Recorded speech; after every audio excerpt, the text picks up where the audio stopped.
I find myself questioning the reason behind sharing this with you. Perhaps it's because I long for a listening ear. An individual unfamiliar with my story. Someone who will offer no judgment. I am known as Sarah. I am in my 42nd year of life. I have spent 17 years in the bonds of marriage. I have 2 teenagers who seem to be far more captivated by their phones than by my presence. I reside in a tranquil suburban home, where the backyard is perpetually tidy yet carries an air of emptiness. On the surface, my life appears to be fine, imperfect, uninspiring. Very well then. Each dawn I rise before the rest of the world stirs. I brew a cup of coffee. I empty the dishwasher. I prepare lunches that go unappreciated by all. My husband, Mark, occupies his seat at the table, his eyes glued to the screen as he scrolls through emails, offering nods in response to my words, as if he's only partially engaged in our conversation. And I beam with joy. I consistently wear a smile, because that is the role of a devoted partner. I believe he isn't a bad man. He toils diligently, he supports us, he has never caused me pain. Yet, as time passed, the man who once cradled my face in his hands and whispered that I was his entire universe vanished. Or perhaps I vanished into thin air. I find myself in a state of uncertainty. On certain evenings, I find myself beside him, sensing as though I am a specter. He's present, yet it feels as though he's looking right through me. Have you ever experienced the sensation of being unseen within the very fabric of your existence? As if you're embodying a character crafted by another's imagination? Are you disappearing? It was one of those serene afternoons when it occurred. The children had ventured outside. My daughter was visiting her friend, while my son was busy with basketball practice.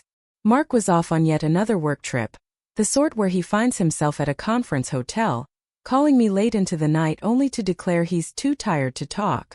The rain fell steadily from the sky, the gentle drizzle that envelopes the world in a hush, amplifying the stillness around us.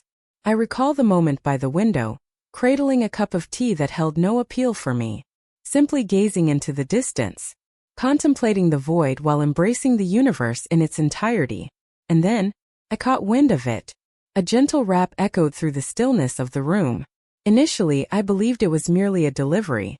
Yet, as I pried it open, the air escaped me. It was indeed him. Michael. Have you ever experienced that rush of emotions upon encountering someone you believed was lost to time? Someone who was a part of another era?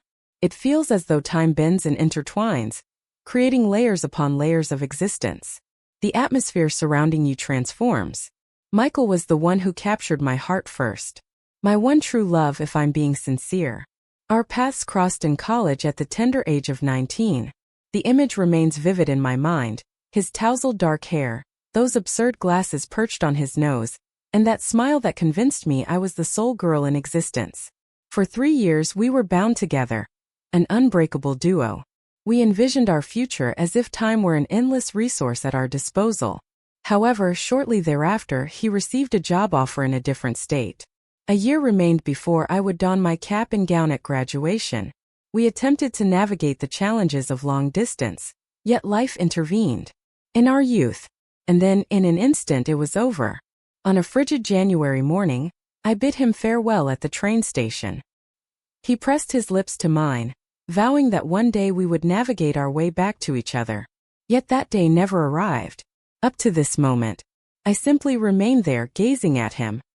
He met the gaze with unwavering intensity. 2 decades had slipped by. He certainly appeared older. His hair was interwoven with strands of gray.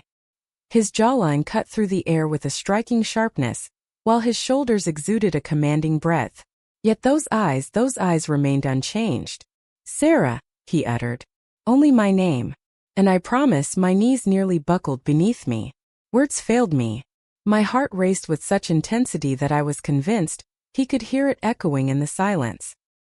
He smiled gently, as if uncertain whether it was the right thing to do. I've returned to town." His voice resonated with a deeper timbre, yet retained its warmth. "I wasn't sure if you still resided here, but I felt compelled to find you. I have at last discovered my voice, though it emerged with a tremor. Michael, what brings you here?" He paused, uncertainty flickering in his eyes. He glanced at the damp earth before turning his gaze to me. I moved back. I recently went through a divorce. Yet you lingered in my thoughts, an unshakable presence. Separated. The word lingered in the atmosphere, reminiscent of an unusual fragrance. Words eluded me. It was as if I were lost in a dream. At any moment I could awaken and chuckle at the sheer absurdity of it all. Yet I remained in slumber. He remained poised on my doorstep, drenched by the relentless rain. I resorted to the only course of action that came to mind. I moved to the side and invited, "Enter." The living room was our gathering place. I prepared him tea as I do for all, despite the tremor in my hands. The silence weighed upon the air, thick and palpable. We exchanged glances, each time quickly averting our eyes. It felt as though my mind was racing to align with the rhythm of my heart. 17 years. I murmured at last, my voice barely above a whisper. I have spent 17 years in the bonds of marriage. He inclined his head with deliberation. I understand. I happened upon your photos online. You seem joyful. Joyful. Such an unassuming term. Such a deception. I am, I replied instinctively. Yet even I found it hard to accept. He shared the story of his life with me. He reflected on the journey of his career, the various cities he had called home, and the belief that he had discovered the perfect partner, only to watch it all unravel. He was childless. There was no one left to await his return. You were on my mind, he murmured softly. I found myself pondering, what if I chose to remain? What if I had put in more effort for our relationship? Words eluded me. A constriction gripped my throat. For the honest reality is, I had pondered that very question myself. For many years. Even after I tied the knot with Mark. Even after the children arrived. There were nights when I found myself wide awake, gazing at the ceiling, lost in thoughts of Michael. Reflecting on the possibilities of what we might have become. Our conversation stretched on for hours. Concerning higher education. Regarding our ridiculous inside jokes. Concerning the subtle details that fade from the collective memory. For the first time in years, a sense of vitality surged within me. Not merely as a spouse. Not in the role of a mother. Only I, Sarah. I found myself in a fit of genuine laughter. And I noticed the way his gaze lingered on me, as if he still beheld the same girl he had cherished 2 decades prior. As the moment approached for his departure, he lingered by the door, caught in a web of uncertainty. I don't wish to complicate your life, he murmured gently. I simply had to lay my eyes on you, to be assured of your well-being. Words eluded me. I simply nodded in response. He smiled, though there was a hint of sorrow in his expression. I shall reach out to you, he declared, and then he vanished. That evening, I found myself restless in bed, unable to drift into slumber. Mark lay beside me, his breath steady and rhythmic in the quiet of the night. All that occupied my mind was Michael. His voice resonated with a unique timbre. Those eyes of his. He had a way of making me feel seen, as if I truly mattered. I reassured myself that it was insignificant. Simply a longtime companion. Simply a wave of nostalgia. Yet, beneath the surface I was aware. A change had occurred. It was clear that this was only the beginning of a series of encounters. Michael failed to make the call the following day. Or perhaps the following day. Yet on the 3rd day, while I was meticulously folding laundry in the living room, my phone vibrated with a sudden buzz. A message had been conveyed. A new coffee shop has opened its doors near the park. Could we arrange a time to meet? Merely to converse? I gazed at it for what felt like an eternity. Excessively lengthy. 100 reasons loomed to decline. I might have chosen to overlook it. I might have chosen to erase it. I might have reminded myself of my identity as a married woman, a mother, someone who ought not to entertain such thoughts. Yet I found myself typing. At what hour? We encountered each other that afternoon. The coffee shop, nestled in a quaint corner of the city, exuded a serene stillness. As I entered, the sight of him perched by the window lingered in my mind. He gazed upward, and for a fleeting moment, it seemed as if everything remained the same. Sarah, he said, his smile warm and gentle, a unique expression that only he could muster. You appear, just as you always have. A chuckle escaped me. You're not being truthful. Wrinkles have appeared on my skin. And strands of silver. He gave a slight shake of his head. No, you remain unmistakably yourself. It was an effortlessly straightforward statement to make. But do you recall the last moment when someone truly gazed at me and recognized my essence? Neither a wife nor a mother, nor the one keeping it all intact. It eludes my memory entirely. Our conversation stretched on for hours, concerning whimsical matters, reflecting on our cherished companions from our university days, reflecting on those professors we once despised, the countless late nights spent in the library, and the budget-friendly pizza that sustained us. And then we delved into the more challenging topics. He shared the story of his marriage with me. It began with affection, yet gradually faded into quietude. His ex-wife remarked that he was too distant, perpetually lost in thought, as if his mind wandered to far-off places. He remained silent. He simply released her. I shared the details about Mark with him. He is a good man, yet it seems we are merely strangers cohabiting under the same roof. I find it hard to recall the last moment he caressed my face like Michael once did. Michael gazed at me, his eyes filled with a profound, unspoken sorrow. You are worthy of so much more, he murmured gently. You have always done so. In an instant, I sensed a fracture deep within me. Our gatherings became more frequent, occasionally for a cup of coffee, occasionally during the midday meal. There was a time when we strolled through the park, engaging in conversation about the most mundane of topics. Seemed utterly innocuous. So pure. Merely two long-time companions reconnecting. Yet it was far from innocuous. Every time I returned home, I could sense this electricity still humming beneath my skin. Each time I found myself gazing at my phone, anticipating the arrival of the next message. On a quiet afternoon, he presented an aged photograph. It was a time of our lives spent in college. Perched atop his shoulders at the music festival, I laughed freely, as if the weight of the world had vanished. I discovered it during the unpacking process, he remarked. Behold you. You were so unburdened in those days. I gazed at the photograph for what felt like an eternity, for he was indeed correct. I found myself unbound. I was radiant, vibrant, brimming with optimism, and I came to understand just how much of that girl had faded away over the years. I miss her, I murmured, the words slipping out before I could catch them. Michael fixed his gaze on me. She's still there. I can see her. Are you aware of the peril that arises when someone truly makes you feel acknowledged in such a profound way? When your entire existence has been defined by routine, obligation, and silent sacrifices, and then, out of the blue, someone appears to awaken the echoes of your former self. He began to inhabit my dreams. Not in a tangible manner, at least not at this moment. Yet in that moment, I sensed his hand gently grazing mine, and I could hear his voice softly calling my name in the shadows. It felt as though my consciousness had divided into two distinct existences. The moment I found myself as Mark's wife, and the moment when I was still Michael's girl. One day, following our coffee, he kindly offered to take me home. The rain had returned once more. The gentle, unceasing drizzle that envelopes the world in a cocoon of intimacy and stillness. We lingered in his car, parked just outside my home. Neither of us stirred. Silence enveloped us. The silence hung heavily in the air, laden with all that remained unsaid between us. Michael's fingers tightened around the steering wheel. His jaw clenched, as if he were suppressing a hidden emotion. He then faced me, his voice barely above a whisper. Sarah, do you ever ponder how different things might have been if I had chosen to stay? My heart froze in that moment. I took a deep breath. Each day, I murmured. He shut his eyes, as if the revelation both pained and mended him simultaneously. Yet he refrained from making contact.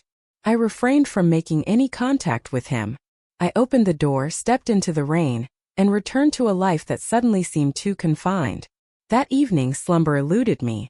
Mark lay beside me, his soft snores filling the quiet space. Silence enveloped the house. Yet my thoughts were a cacophony. My mind wandered to the depths of Michael's eyes. The manner in which he uttered my name. The rhythm of my heart shifted in his presence. For the first time in years, I found myself smiling in the darkness. Weeks slipped seamlessly into the passage of days. In the quiet hours of the night, while Mark lay in slumber, we exchanged messages. Only small details. Melodies that once captured our hearts. Passages from the literature we explored together during our college years. Transcended the physical realm. Not at this moment. Yet, it held a certain closeness. Excessively personal. There were moments when I found myself pouring out an unfiltered truth, only to erase it before it could see the light of day. Yet, there were moments when I chose not to erase it. Nor did he. On a quiet afternoon, a message from him arrived in my inbox. "You occupy my thoughts endlessly." I gazed at it for what felt like an eternity. My fingers lingered just above the screen. And then, I responded. "I find myself unable to cease as well." In that instant, clarity struck me. It was more than mere coffee. It transcended mere nostalgia. A stirring was beginning within me. Something I believed to be long gone. I found myself uncertain about whether I truly wished to bring it to a halt. It was a Thursday, a day like any other, yet somehow distinct in its own right. It lingers in my mind, for it was meant to be just another day like any other. The children were at school. Mark was, as ever, off on yet another business trip. The entire house was mine all to myself. The rain had returned once more. Not a gentle mist this time, but a persistent, unyielding downpour that obscured the view beyond my window. A rain that envelopes you in a moment where time seems to stand still. As I lounged on the couch, a book lay open in my lap, though my attention drifted elsewhere, when suddenly my phone vibrated with a buzz. "Michael, I'm close by. May I have the pleasure of your company?" My gaze lingered on the screen, time slipping away unnoticed. My heart raced with anticipation. I might have chosen to decline. I might have mentioned that I was occupied. I had the opportunity to choose the right path. However, in contrast, me? Indeed. After 20 minutes had passed, a knock echoed through my door. I opened it, and there he stood before me. Michael. Amidst the downpour. His hair clung to his forehead, his jacket adorned with glistening raindrops.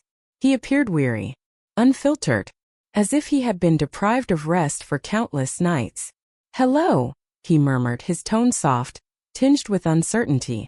In that instant, the clamor within my mind fell silent.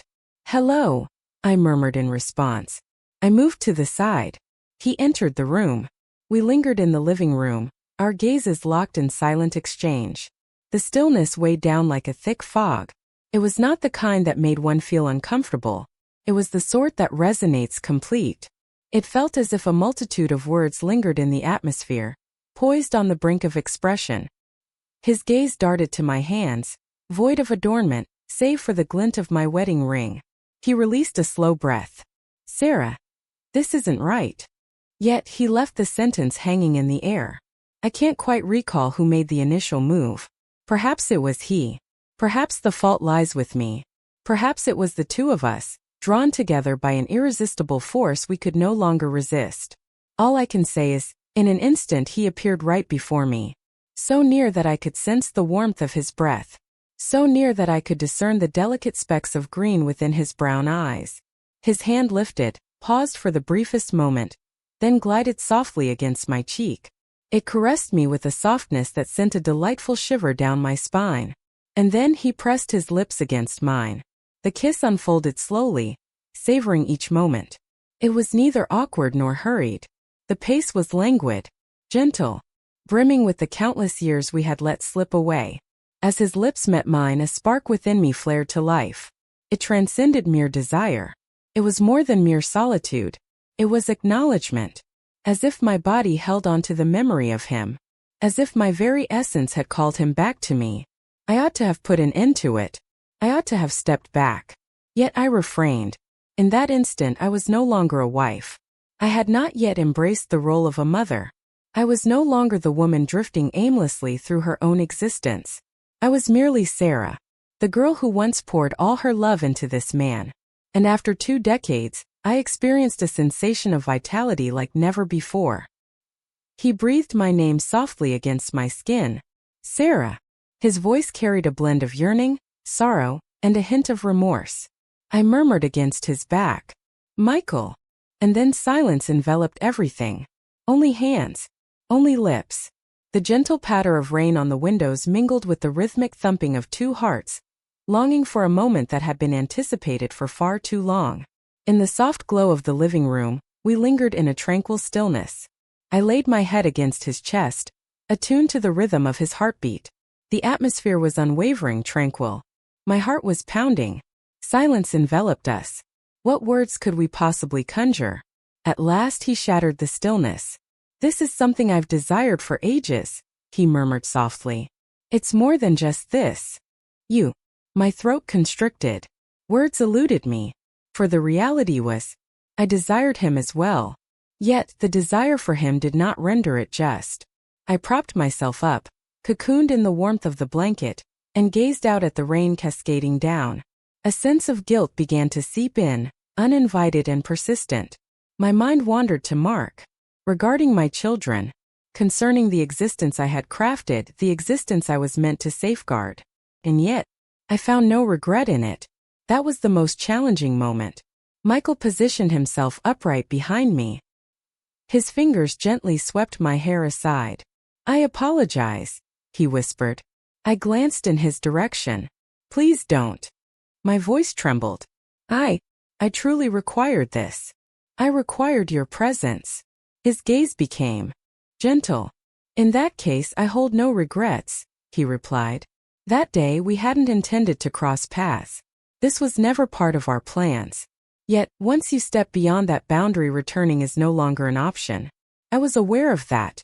And yet, a fragment of my being remained indifferent. On that singular rainy afternoon, I experienced a profound sense of vitality, a deep yearning for connection, and an authentic realization of self that had eluded me for years.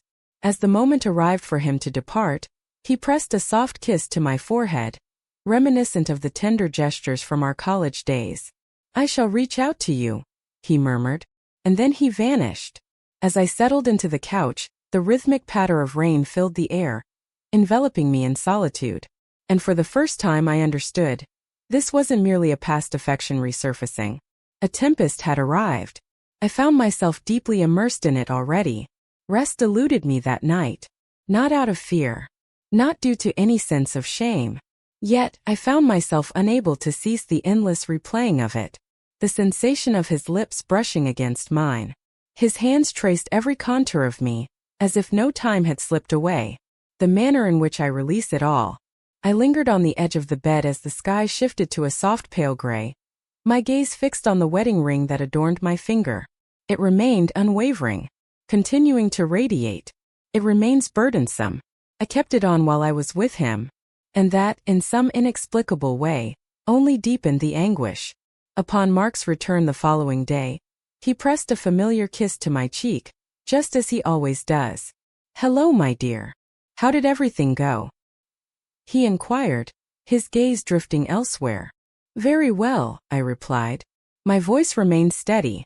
My hands remained steady. And just like that, I found myself returning to the existence he believed I was leading. The evening meal awaits.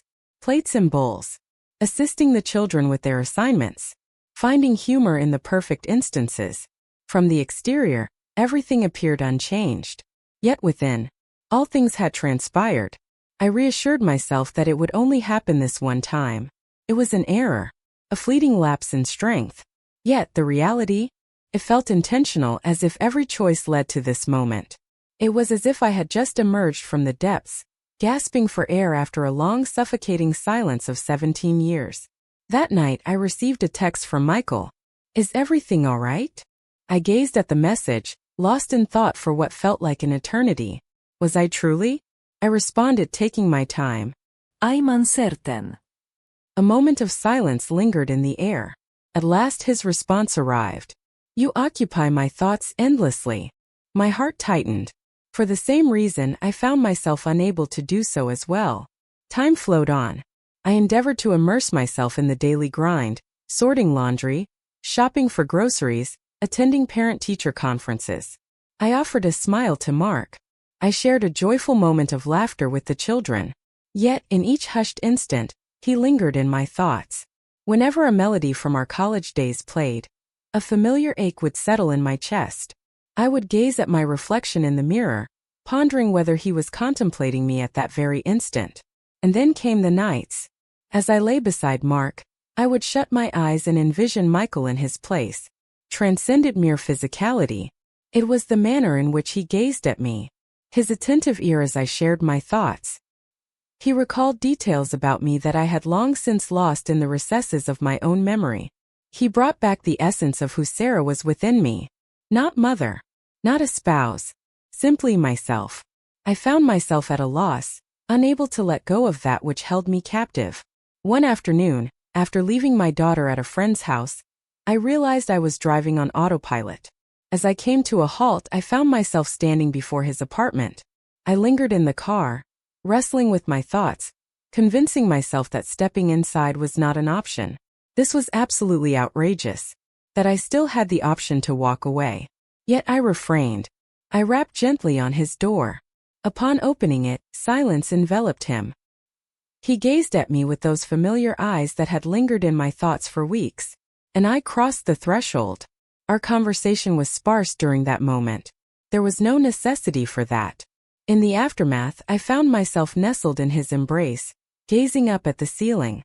"Michael," I breathed softly, "what is our course of action?" He brushed his lips against my hair. "I'm not sure," he confessed. "What I understand is, I cannot allow you to slip away once more." A weight settled heavily upon my chest, for I understood that I could not part with him either. Yet I was acutely aware. I could not abandon my family. I found myself ensnared in the liminal space between two existences. The structure I had crafted, and the one I had laid to rest. It lacked the pure, untainted essence of love that once existed 2 decades prior. It ran deeper, more somber, weightier. It was the awareness of its profound wrongness, and the desire for it regardless. The guilt began to gnaw at me in peculiar ways. I found myself gazing at Mark from across the dinner table, pondering whether he could perceive the truth reflected in my eyes. I would embrace my children as they drifted off to sleep, a sudden wave of shame washing over me, so intense it nearly brought me to tears. Yet, in that moment my phone would vibrate. It would indeed be Michael, and all the guilt would fade into a deep yearning. On a particular night, Mark returned home after hours. He was weary, unfocused, rambling on about a new endeavor at the office. He remained oblivious to my silence. He remained oblivious to the fact that I was lost in a different realm altogether. As he pressed his lips to mine in a gentle farewell, it felt tender yet routine, as if he were merely ticking off an item on a to-do list. And in that moment it dawned on me. He would remain oblivious. Not quite. Only after the moment had passed. Michael yearned for something greater. The way he embraced me spoke volumes. Yet he refrained from pressing forward. He continued to appear time and again. The messages that arrive in the stillness of the night. The swift meals that stretched into endless hours.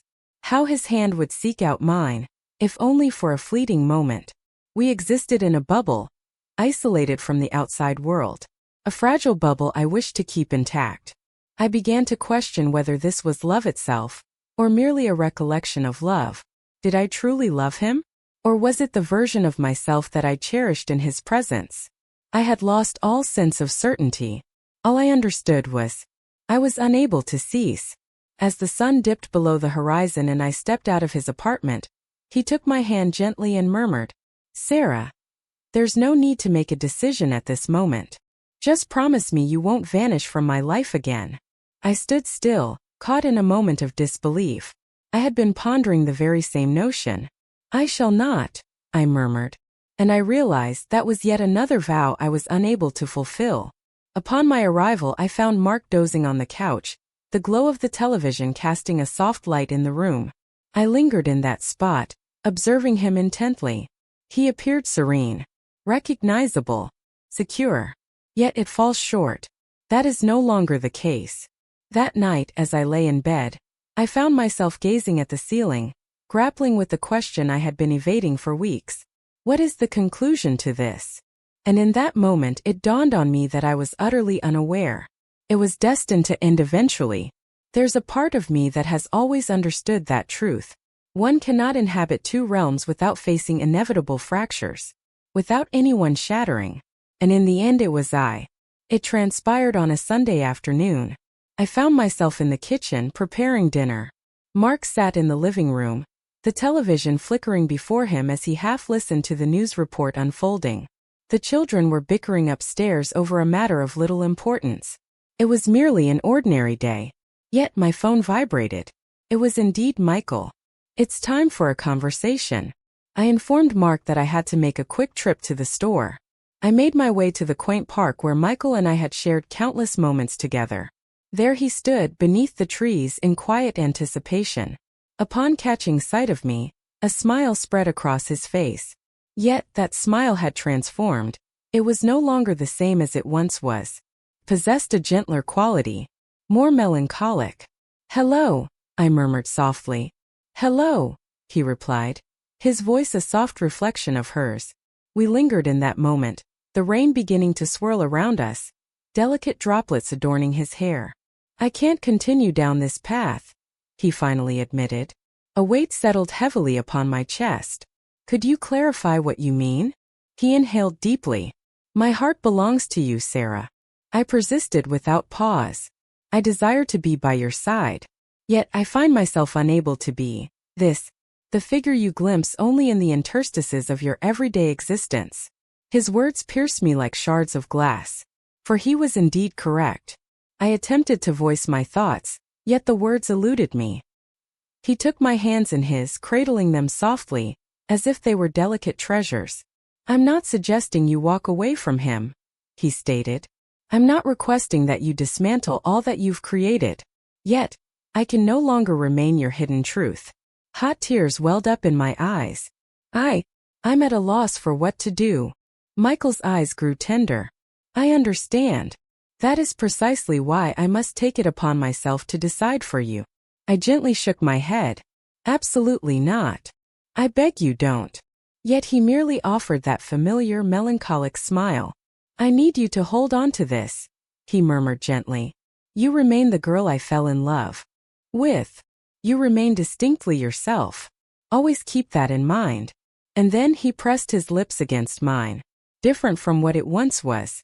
Neither with haste nor desire. Yet with a sense of conclusion. As if sealing the pages of a story you wished would never end. As he drew back, his voice barely a breath, he murmured, "Farewell, Sarah." He turned and strolled away. Forward is the only direction. Simply vanished. I lingered in that spot long after he vanished, the rain drenching my garments. For the first time in weeks, a profound silence enveloped my heart. Yet it was far from tranquility. It was a void. That evening, I returned to my abode. Mark lingered on the couch, caught in a haze of half-sleep. The children remained tucked away in their rooms. All appeared unchanged. Yet everything seemed different. I settled beside him, allowing my head to gently rest against his shoulder. He shifted a bit, pressed his lips to the crown of my head and murmured, "Long day." "Indeed," I murmured. And that was the end of it all. None were aware. None would ever discover the truth. Weeks slipped seamlessly into the fabric of time. Time stretched on, transforming weeks into months. Michael failed to make the call. He failed to send a message. He fulfilled his vow. At times I find myself glancing at my phone, hoping to see his name light up the screen. Occasionally, I pass by that quaint coffee shop where we used to gather, seeking a sense of connection to him once more. Yet, above all, I simply exist, as if it never occurred, as if he had never existed. Do I feel remorse for it? I'm uncertain. I deeply regret the pain I have caused my family. I feel remorse for my dishonesty. The burden of the secret I will bear for eternity fills me with regret. Yet, do I feel remorse for him? Do I lament the experience of feeling alive once more, even if only for a fleeting moment? Negative. Not even for a fleeting moment. In the stillness of the night, I find myself closing my eyes, and suddenly, I am transported back to that place. The afternoons drenched in rain, the gentle sound of laughter, the manner in which he uttered my name, as if it were a cherished secret. For just a fleeting moment, I allowed myself to imagine a reality in which we found our way to each other. A realm in which he remained forever present. A realm in which I chose not to unite with Mark in matrimony. A realm in which love flowed effortlessly, unburdened by complexity. Yet as I lift my eyelids, the world comes into focus. Here I stand, throughout this existence, the one I selected, the one I continue to select. Many believe that infidelity stems from a surge of passion, or desire, or self-interest. Yet for me it transcended all of that. It revolved around solitude. It was a yearning for recognition. It was a journey of rediscovering the essence of my former self, before life obscured her existence. Michael brought her to mind, and then he brought to my attention that I remain her, even if it goes unnoticed by others. I'm uncertain if our paths will cross once more. A part of me wishes I won't. A part of me hopes that I will. Regardless of the circumstances, his presence will remain constant, never in my existence, yet within the depths of my heart. A soft reverberation of the affection I once held and rediscovered, only to lose once more. Perhaps this is truly what it all amounts to. This is not a tale of romance. It is not a tragedy, simply a gentle nudge. At times, the most profound farewells are those that linger indefinitely.